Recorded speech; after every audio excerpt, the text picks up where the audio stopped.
Bismillahirrahmanirrahim. Assalamualaikum warahmatullahi wabarakatuh. Perkenalkan, nama saya Husnul Fadil dengan NIM 230304287. Pada kesempatan kali ini insyaallah saya akan menjelaskan tentang konsep dasar manajemen dan organisasi. Tentang konsep dasar manajemen dan organisasi. Konsep dasar manajemen dan organisasi membahas prinsip-prinsip, fungsi dan tujuan manajemen dalam konteks operasi bisnis. Ini melibatkan pengelolaan sumber daya dan proses untuk mencapai tujuan organisasi. Konsep ini memberikan landasan bagi pemahaman tentang bagaimana manajemen berkontribusi pada efektivitas dan keberhasilan organisasi. Dengan memahami prinsip-prinsip dasar ini, manajer dapat mengambil keputusan yang lebih baik untuk mencapai tujuan bisnis. Yang kedua, tentang manajer dalam kegiatan manajemen. Manajer adalah individu yang bertanggung jawab untuk mengelola orang, sumber daya, dan proses dalam organisasi. Mereka memimpin,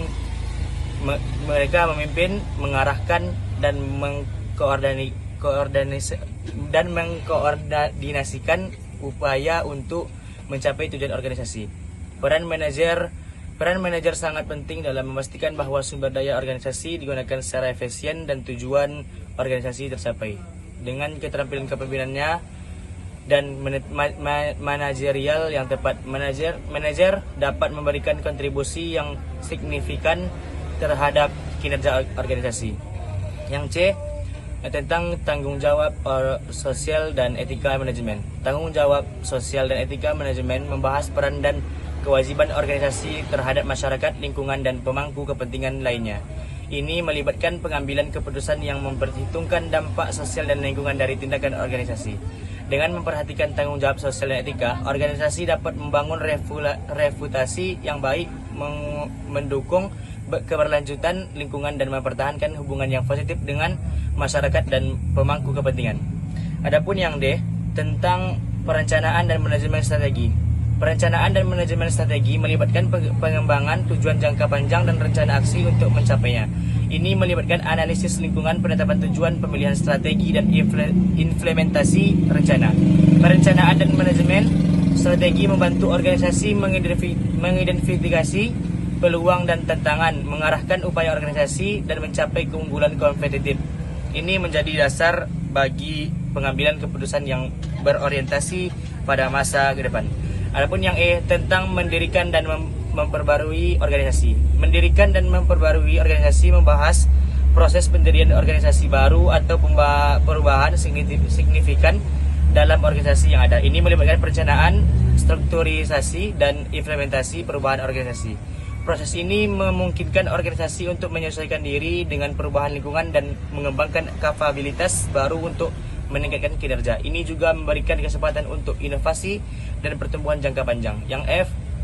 Adapun yang F, tentang manajemen sumber daya manusia. Manajemen sumber daya manusia membahas pengelolaan orang dalam organisasi, termasuk perekrutan, pelatihan, pengembangan, dan manajemen kinerja. Ini bertujuan untuk memaksimalkan kontribusi individu terhadap tujuan organisasi. Yang kedua, SDM. Adapun SDM adalah faktor kunci dalam keberhasilan dan organisasi karena karyawan adalah aset terpenting. Dengan pendekatan yang tepat terhadap SDM, organisasi dapat meningkatkan motivasi kinerja dan retensi karyawan serta memperkuat budaya organisasi yang positif. Kesimpulannya, dalam mengelola organisasi, pemahaman tentang konsep dasar manajemen dan organisasi menjadi landasan penting bagi manajer untuk mengambil keputusan yang tepat. Peran manajer dalam kegiatan manajemen adalah kunci dalam memastikan bahwa sumber daya organisasi digunakan secara efisien dan tujuan organisasi tercapai.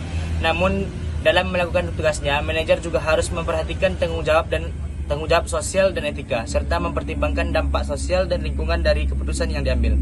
Proses perencanaan dan manajemen strategi menjadi penting dalam mengarahkan upaya organisasi dan mencapai keunggulan kompetitif. Sementara mendirikan dan memperbaharui organisasi memberikan kesempatan untuk menyesuaikan diri dengan perubahan lingkungan dan meningkatkan kinerja jangka panjang. Terakhir, manajemen sumber daya manusia menjadi kunci dalam mengelola aset terpenting organisasi, yaitu karyawan, dengan tujuan memaksimalkan kontribusi mereka terhadap tujuan organisasi. Dengan memperhatikan keenam aspek ini, organisasi dapat mencapai keberhasilan jangka panjang dan memberikan dampak positif bagi semua pemangku kepentingan. Cukup, ini saja dari saya. Saya Husnul Fadel, 2 Rek A, MGT 5 dengan NIM 2303042287. Jika ada kesalahan saya minta maaf. Syukran. Assalamualaikum warahmatullahi wabarakatuh.